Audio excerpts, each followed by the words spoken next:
Så må du godt sige, at Dorte der, hun kører, så hun kan måske få et lift med der. Ja. Og det er så, vi regner med, at alle deltagerne her, de skal være her den 21. august kl. 18. Ja. Hvis det er sådan, at du snakker med Mette først, så må du hellere få mit telefonnummer. Det er 98 24 22 06. Ja, så kan hun kontakte mig, hvis det bliver nemmest for hende, ikke også? Ja, ja. Men ellers jeg prøver da at ringe til Mette. Regner du med, ved du noget om det? Ja, godt. Ja. Så er det nok først her i løbet af weekenden, hun er hjemme igen, så. Ja, godt. Ja, altså det var nemlig det, jeg tænkte, hvis hun ringede hjem, så kunne hun måske lige kontakte mig. Ja, det lyder meget dejligt. Ja, men så fik du undskyld forstyrrelsen på det her sene tidspunkt. Jeg tænkte, nu tager jeg altså prøve, fordi når jeg prøvede at ringe til Mette sådan flere gange, det kunne være, at hun var hjemme ved sin mor. Ja, det er kun det nemske, altså. Det er sådan noget, der svinger lidt også, ikke? Ja, godt nok, men jeg siger farvel igen, så håber vi, det her det lykkes. Ja, godt. Farvel.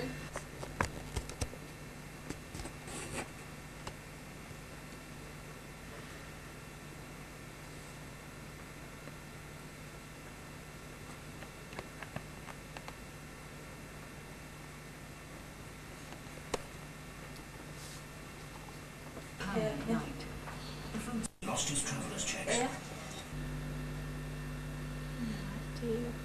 De ting hænger jo som regel sammen.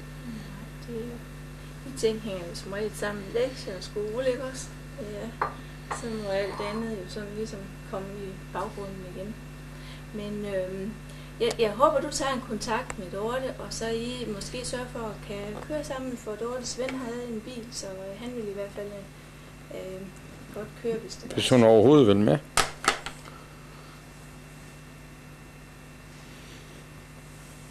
Ja. Ja. Ja. Ja. Ja, også det. Ja.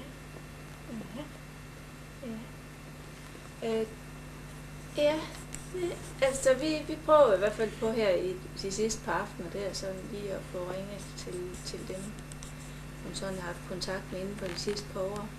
Og jeg tror, vi bliver op til en 20-24 der omkring, hvis alle. Jeg mangler svar fra en 3-4 stykker. Men ellers så, hvis alle kommer, og det tyder det altså på i hvert fald op til en 20 stykker, bliver der så. Ja, det tror jeg da også, det gør. Ja. Ja. Også uden hun ved det. Det er mere det, ikke også? Ja. Men der har vi så lidt af et problem, fordi vi skal have hende, altså vi skal jo lave en aftale med hende den dag. Og hun må jo heller ikke have lov til at komme før kl. 6:30. Nej. Ja. Ja. Ja. Ja. Så vil vi så prøve at ringe derop, fordi hun vil nok synes, det var lidt underligt, for der er en kusine deroppe, der kommer og afleverer et barn, og den her kusine og hendes mand skal med. så det var hun nok synes, det var lidt underligt, at de kommer og afleverer Nikolaj, og så kørte de igen til fest, ikke? Og så vil hun jo synes, at det er jo Mads, det er fætteren deroppe, han skal også med. Og så ville hun sidde alene tilbage, og så ville hun synes, det var mærkeligt, at Irene faster der, at hun ikke inviterer på noget at spise. Det plejer hun da at gøre. Men så er vi jo så nødt til herfra, inden sådan, altså omkring 5:30-tiden, og ringe og lave en aftale med hende om, at hun måske lige skal ind til farmor og hente et eller andet, som er absolut vigtigt, at vi får her kl. 6:30. Det skal være sådan noget, sådan, altså vi ved, at hun ikke laver andre aftaler, og vi har en fast greb om hende, for hun kan godt finde på at lave alverdens andre ting, ikke også? Og hun slet ikke har tid til at komme her. Ja, ej, så det er sådan, det har været lidt sjovt at tænke på alle de ting der. Jeg fjerner lige det lyseste lidt. Tak, ja. Det var så lidt, ja. Det er flot også med kanel. Ja. Det var dig. Det var nok. Hvad? Ja, det var så.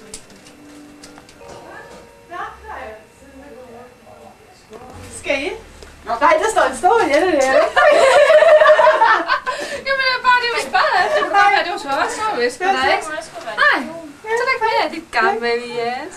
Ja, jeg er simpelthen godt nok. Værsgo. Hej mor. Så skal jeg tilbage. Det er 5 år siden. Er du på mere? Nej. Nej, men mor kan ikke klare alt det der. Tak til sidst. Vi får alle rundgang. Tak, den er spændende, om vi skal ikke. Det er også fordi, vi skal til den. Det bliver først sådan, at vi skal se, Det var ham. så har vi ud. Og så er lykke, når jeg har et glas rødvin der har været åbnet dagen før. Ja, det er godt. Hvis du lige tænker på, om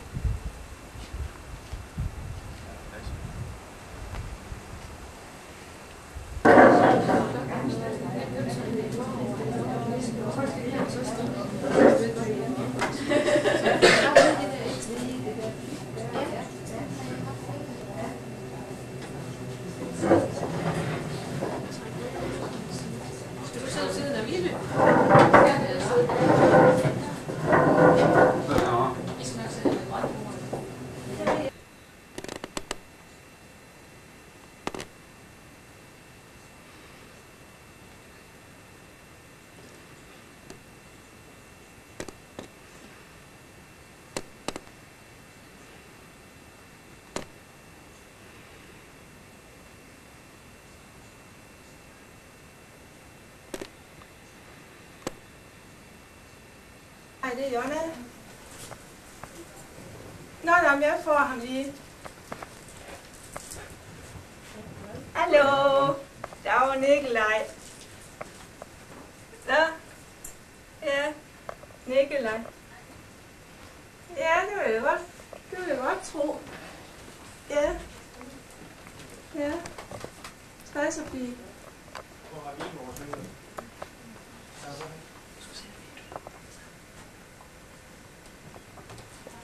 Nå, vil jeg have ellers brug for hendes hjælp? Ja. Finn, han er jo også lige med det samme, fordi at, der er en af Finns kammerat, der kommer her kl. 6:30 og henter sådan et måleinstrument, og det ligger i Vostrup, og jeg har ingen bil. Jeg må heller lige få hende. Simpelthen.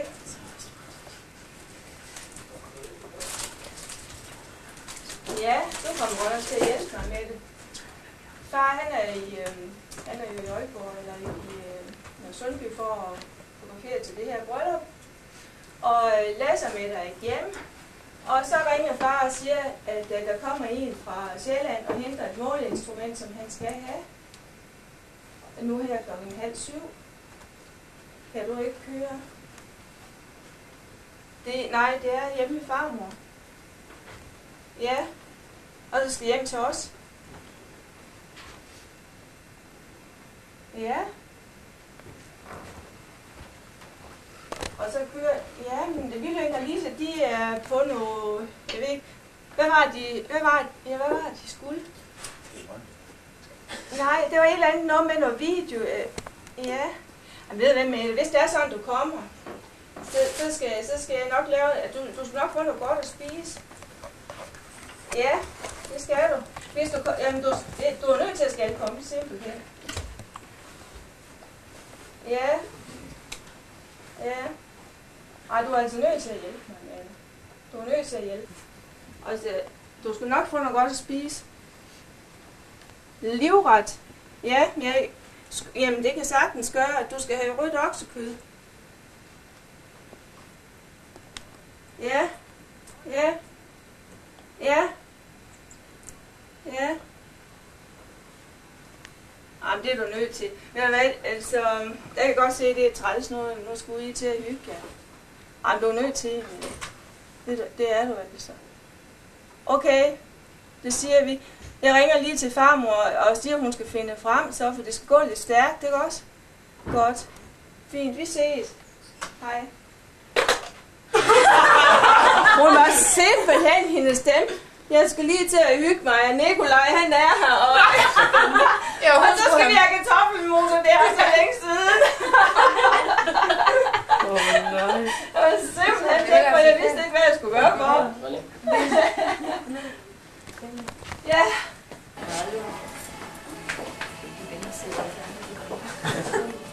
Så står alle sammen. Vi står alle sammen. Sådan en kirke. Vi vil bare stille os med en stol, så hun kommer og skal ud på os. Det vil jeg bare sætte mig. Men nu starter vi. Der er sådan en vej ind.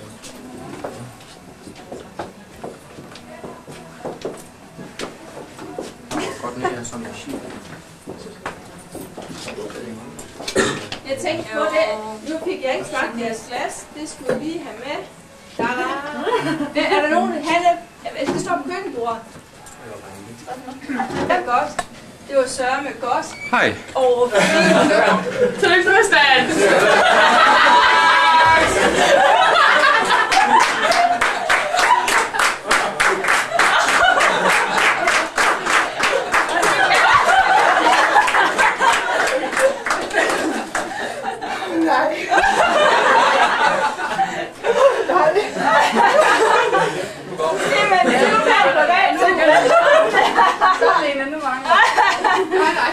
Goddag til dem alle sammen.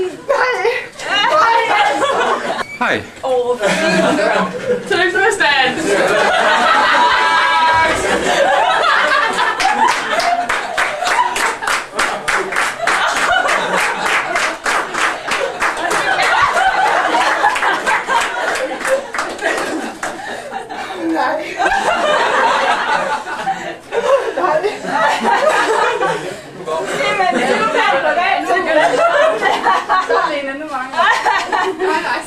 Goddag til dem alle sammen.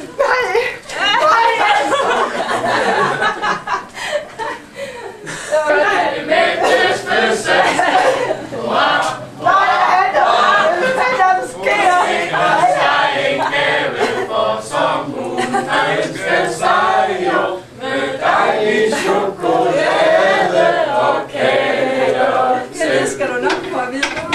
Så tænk goddag til dem alle sammen.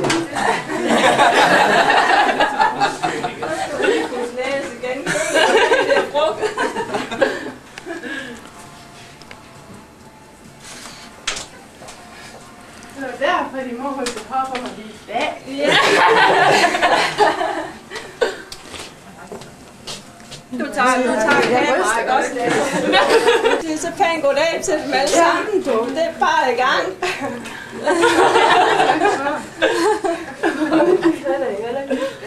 Så vil jeg hellere sige goddag, Tina. Jeg var ikke bare med dig i tur. Jeg var lidt sådan, jo, ikke? Det var vi klar over.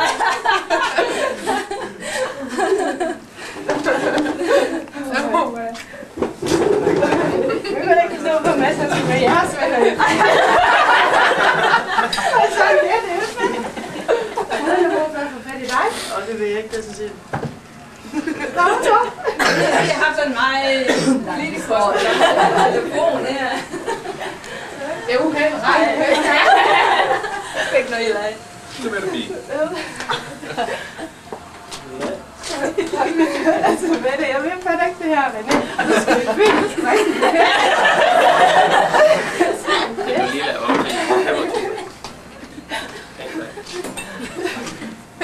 Det var den lige. Nu bliver jeg glip af det mad i går, så må jeg hellere gå i dag. Det stod i går. Ja. Ja, vi har vist tidligere. Så derfor du ikke måtte komme med os hjem i går med det, fordi Nike, hun vidste det jo også godt. Og hun ikke sladrer, hva'? Jamen, hørte du på meget ved? Hvad? Hørte du på meget ved det på et tidspunkt? Du sagde, at vi havde en hemmelighed. Ja, og så mig, Claus, vi har en hemmelighed. Nej, det ved jeg ikke. Jeg ved ikke. Hvad er det? Hvad laver du her? Jeg fandt ikke en skid, hvorfor fanden hvor bare lige kunne få fat i alt det her. Det er helt fint, men jeg kan ikke gå rundt der bagved. Ja, vi kom bare forbi. Ja, vi hørte noget mere. Nej, vi skulle noget andet, ikke også? I laver et eller andet her i aften. Det var lige omkring fiskermanden. Det ligger i fryser. Og det er godt. Det er godt, jeg fangede i plastikhus, så det er ikke. Og det var for os. Det holder sig længere. Jeg fandt godt sådan noget. Jeg vil ikke i hvert fald. Det er ingenting. Det er vist mange, der siger. Og så har vi Roland, der sidder der. En klog mand i selskabet. Nu siger det så. Ja. Og vi lærte hinanden at kende på den måde, han kom hen og blev mig op til dans. Men på den betingelse, at det skulle foregå på et bord.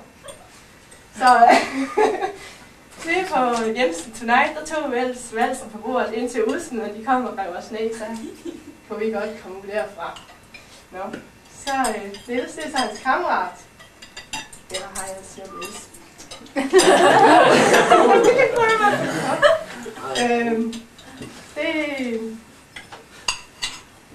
Ja, der har man det. Det er ham, der ødelagt din stol af med det. Hvad? Det er ham, der ødelagt din stol af. Det er ham, der ødelægger min stol, fordi han er så ivrig for at komme til at tage af bordet og så ud og vaske op.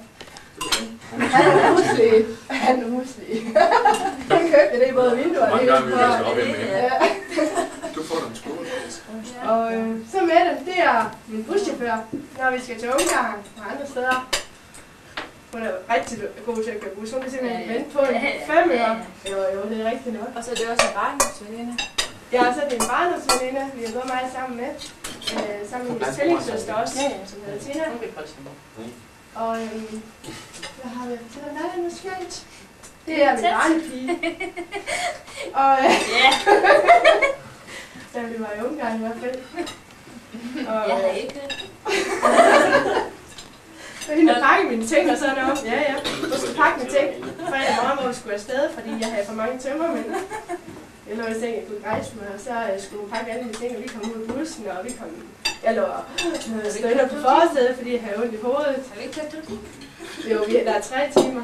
Så jeg kunne, 3 timer havde vi kørt, og så kom jeg til at tænke på, jeg fik skjoldt 400 kroner i går. Nå, så 2 sekunder efter, mine penge, de ligger på hotellet. Der lå bare 1.500 kroner ind under hylden. Og det husker med det ikke. Hun kørte bare. Til gengæld så kørte hun ned og hentede den, da ja, hun kørte så afsted igen 14 dage efter for at hente dem. En uge efter for at hente dem. Kun derfor, jeg tror med. Ja. Og hvad er det? Ham kender jeg som en rigtig god ven. Fra arbejde af. Han arbejder ude på Gøl. Og ja, han må være træt i dag, for han var bare overarbejdet. Det passer måske heller ikke. Jeg ved ikke, hvor tid. Og jeg fik godt ikke lige lavet flæskestegen der i går, men det håber jeg ikke får været ud en gang. Hvad har vi at sige? Hvad har vi ellers at sige? Hvad er det lige tænkt? Ikke noget. Det skal jeg godt være forberedt på sådan noget her.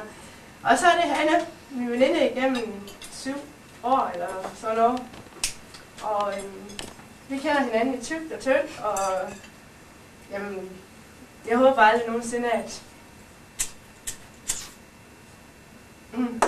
Annette, du er en tyk og stærk, ja.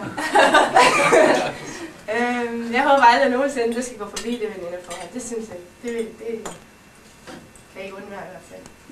Ja, det kan jeg heller ikke have andre. Men nu har jeg kendt hinanden. Jamen, der er ikke nogen en, der kender mig bedre end Hannes. End min mor og far for mig. Og så er Claus. Det er starten. Hvem der er hvem, og hvorfor og hvornår. Fordi så kommer man hjem fra Ungarn. Så ringer man til Dorte. Jeg har fået en kæreste. Han hedder det og det. Og så ringer man til hende. Jeg har fået en kæreste. Nå, ja.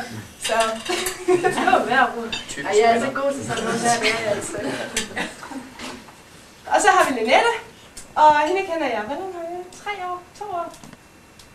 Det er Linette, det er Kenneths søster, og det er min gamle sveninde, som vi har haft en god tur i byen i Brønderslev, hvor vi virkelig har slået løs og rigtig gået til derovre. Og kan jeg sige? Kenneth. En gammel kæreste her, og fra Brønderslev.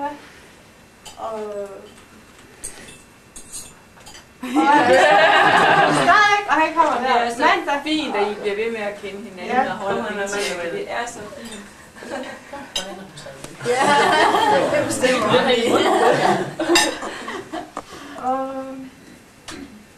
rigtig gode venner, og det håber jeg heller, at det stopper. Jeg tror heller ikke på det mere. Og så har min svane Mette, min navne søster, igen. Og så har vi Signe. Jamen det er så svært. Det er jo svært. Så begynder jeg at komme til at sige, jeg skal skål!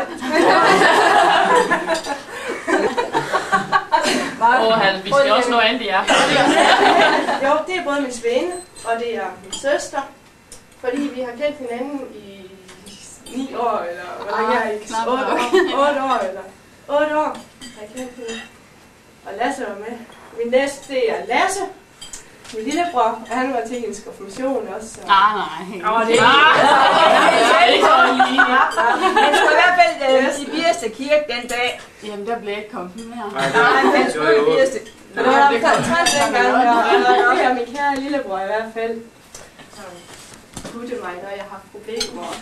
Så vil nok gå med det, og han, hvis jeg har haft rigtig mange problemer, så har han ligget sig og puttet sig ved siden af mig og sådan noget. Ja, ikke så det var i starten, så begyndte han at finde madrassen ind, så slæbte vi den store, tunge boksmadras til mig, og så lå han på gulvet ellers. Og vi har haft det hyggeligt. Det jeg får mistet til at gå med, det er at holde pande.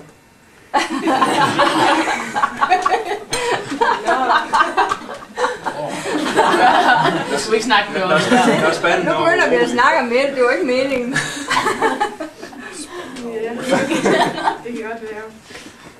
Men det har også været en god skulder, så trøst sig vi i hvert fald. Ja. Morten derovre, helt over hjørnet. Det er...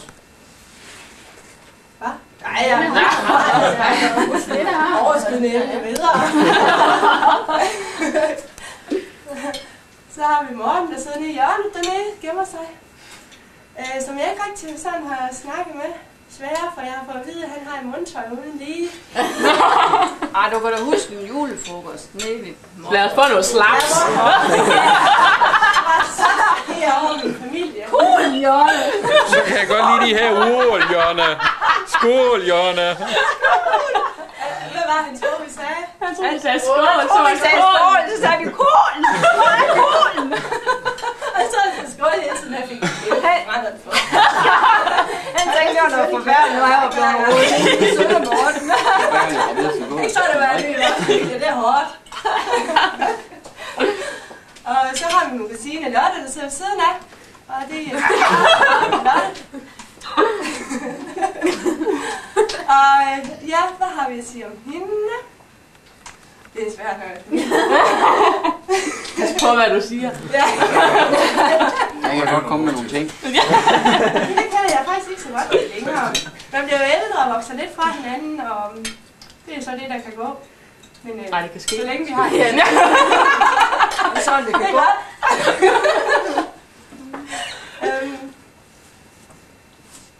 Bare gå videre, du har ikke noget at sige. Hvad har du? Vi har ikke noget sammen, det er Helle, du har været med. Ja. Så bare, du har gået videre. Men nu er jeg i hvert fald glad for, at du kom. Tak. Det betyder mig. Kan du ikke så hinanden så godt længere, men det kan være, at komme til. Ja. Og så har vi Jan, som skulle være til fest i aften. Det kom han vel også. En eller anden fest. Sammen med nogle venner. Af en eller anden mærkelig grund. Det kom han vel også. Så når jeg tænker nærmere over, så var han mærkelig Bruno, han ikke skulle med. Men det var nogle fælles venner, ikke også? Og jeg så nede ved Lene, så... Jan, ham... Det er bare, når han var deroppe. Charmetrollen, som har erobret min kusine Lene, og hvor vores veje de skildes lige pludselig. Det var færdigt med det og smølle for. Du gør ingenting. Det er min kusine Lene, det er så hende lysere, der sidder ved siden af igen. Lagt af kjolen. Så var ikke dig, Mads. Som havde lidt problemer med i dag, hvad fanden hun skulle tage på. Og det skulle jeg hjælpe hende med. Det var en opgave. Og jeg ville have, hun skulle noget af det her. Mor, hun sagde, at jeg tager med det til dig. Det var ikke, fordi så var det ikke mere fredag. Det var ikke lige hende. Nej, jeg skulle faktisk en time, så de kunne lige komme ned og vende efter mig. Ja. Så Så, men hvis du har lånt det her, så er jeg kommet i hjørnet. Så er det mors. Det var også derfor, jeg sagde nej. Hvis du vil det. Det takker jeg dig for. Velbekomme. Og så har vi en masse fætter, som er en dejlig, sød og flot fætter, som jeg har. En rigtig charme, tror jeg, i familien. Ja. Og, så skal vi slet ikke se det nu. og så lige pludselig, så er jeg bare blevet stor. Jeg ved ikke, hvad har vi at sige, Mads? Hvad har vi oplevet sammen? Hvad har vi at sige? Du går til fester med din søster. Så lige, ja. Og så har vi Annette, min kære veninde. Jeg mødte ude på arbejde også. Og vi har haft et utroligt venskab sammen, og næsten nærmest boet sammen, og ja,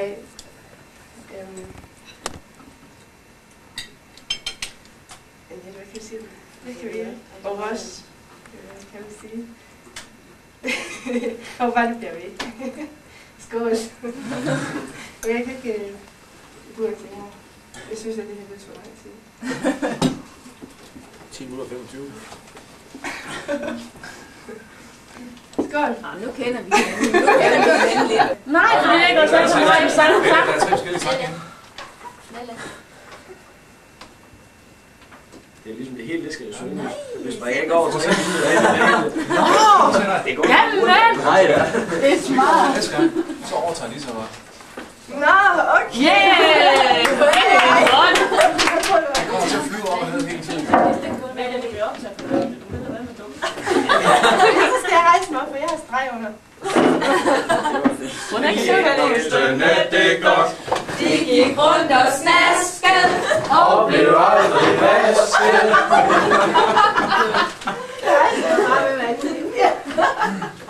Hvad så? Engelen Til Skotland. med en enkelt dække.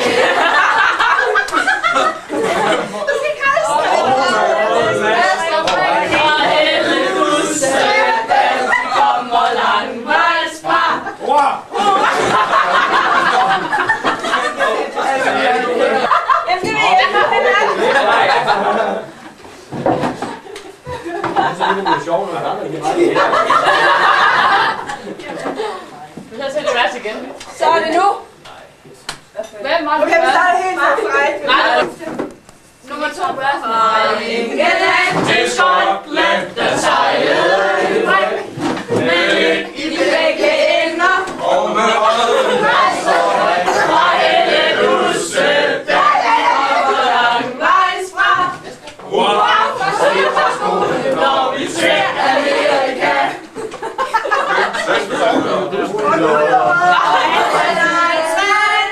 Den som kysser pigerne. Oh yeah! Jeg er meget god.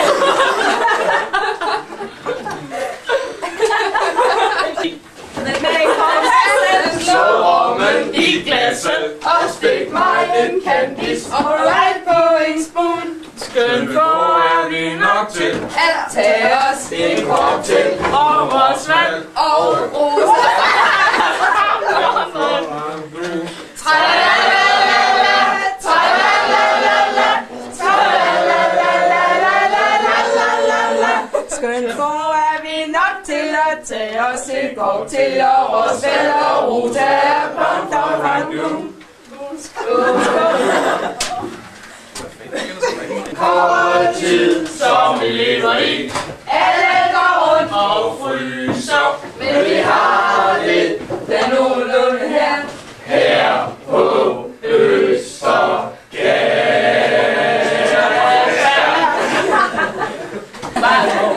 Det er En solskinsvejr og Sydevår. så er du der nær. Nu vil jeg glemme rent, at det var vinter. Nu vil jeg gå og køre.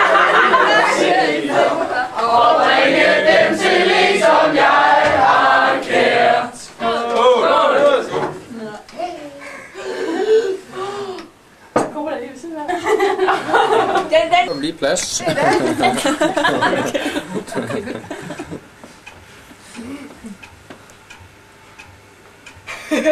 Jeg tror næsten ikke at se. Du skal altså ikke have et af de der dumme købekort. Nej, det skal være et personligt et.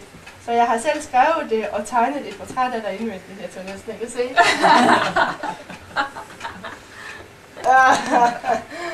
Tak. Må jeg være bare? Får vi se? Må vi se. Og det her fra Mette, det her ikke med sådan rundt. Det var fordi, det er fyldt af kanel. Det skal lige sendes rundt. Kan det ikke lige blive sendt rundt her? Det er fra Mette, den sidste. Og hvad har vi her? Så. Vi kan give et par gaver. Jeg elsker det. Jeg er helt julelys i øjnene, hun elsker. Det er det, at det er åh, ja. Det er en skid. Skal du også? Ja. Jeg tænker har du lys nok?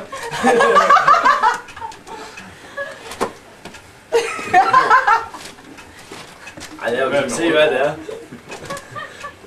Og ja. Og ja. Du får altså ikke så stor en øl, nej. Nej, det skal du ikke med det. Jeg skal ham sætte ham på lukket. Ja. Ja, det er ret nemlig.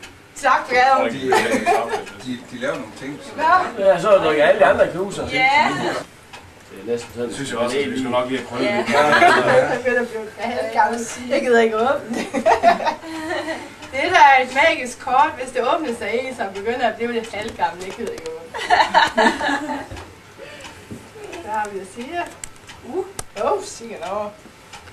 Det er de blå ballonger på forsiden af folk, og hvis det er røde.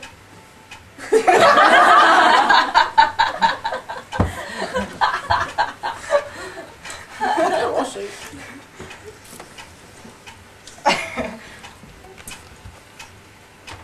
Den læser højt.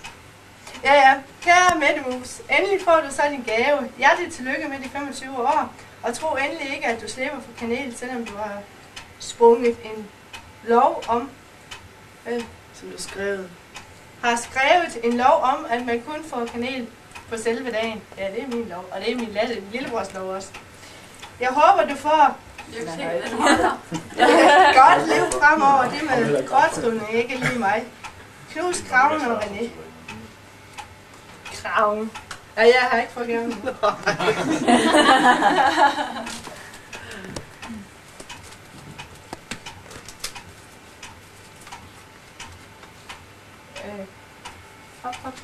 Hvad er det her, mor? Ja, det er lækkert for dig. Du skal da have det her, sådan. Ved du hvad, nu er jeg rundt op hele dagen i dag. Jeg vil ikke det. Flå og flip. Ja! Ski, Jonna, du kan Vi ikke. lever! Jeg kan vente til i morgen. Ja. Vi lever! Det var der. Skål. Ej, kunne jeg da. Nej. Dem, der har drikket med skål. Ja, skål. Det er også ordentligt arbejde, du kom på der. Og hvad har vi her? Hvad har vi her? Lad stå for en time. Hey, det der pakker du ikke op. Det kommer senere, venner. Hun er ret voldsom, når det angår pakker. Det kan ikke gå stærkt nok. Nej, Det er vel faktisk.